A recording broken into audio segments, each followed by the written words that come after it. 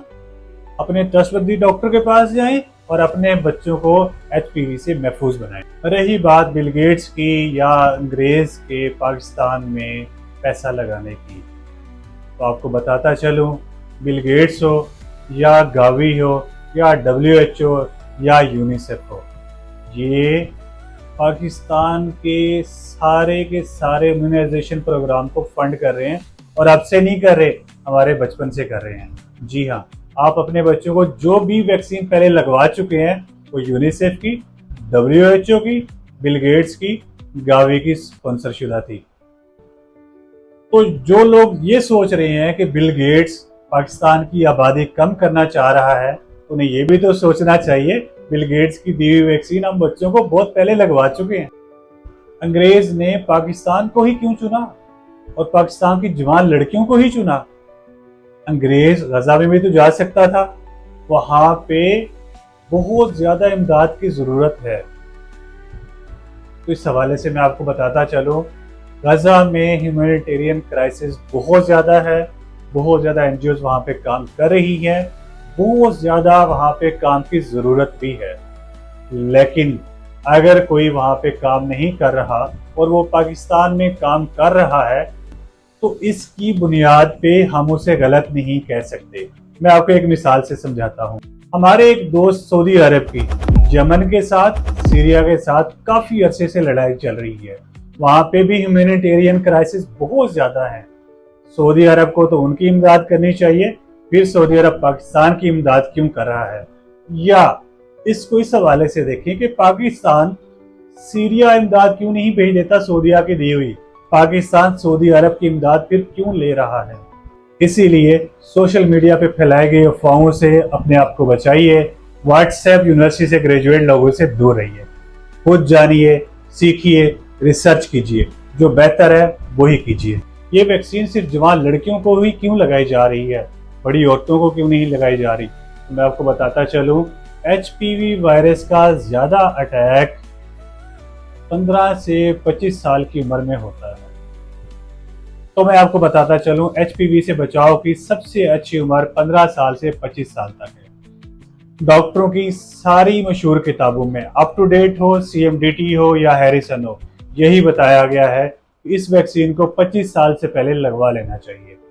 और कुछ ममालिक जैसे कि USA, वहाँ पे कभी कभार ये वैक्सीन 45 साल की उम्र की औरतों को भी लगाई जाती है, लेकिन उसके कोई फायदे होंगे या नहीं, इस पे रिसर्च अभी जारी है। भैया आपको पता है अफ्रीका में इस वैक्सीन के बारे में क्या हुआ था? जी हमें पता है अफ्रीका में क्या हुआ था। अफ्रीका में WHO के तावन से HPV वैक्सीन शुरू की गई और अब अफ्रीका 33% अपनी पॉपुलेशन कवर कर चुका है। जरा देखिए, अफ्रीका और पाकिस्तान को कंपेयर कीजिए। अफ्रीका बहुत ज्यादा गरीब ममालिक में शामिल होता है, लेकिन वो अपनी आबादी का 33% कवर कर चुका है। अफ्रीका में भी इसी तरह की अफवाहें फैली थी, लेकिन वहां की अवाम ने समझदारी से काम लिया, खुद रिसर्च की और फिर अपने बच्चों को वैक्सीनेट करो। तो आइए हम मिलकर ये कदम उठाते हैं, अपने बच्चों को और उनके मुस्तकबिल को महफूज बनाते हैं।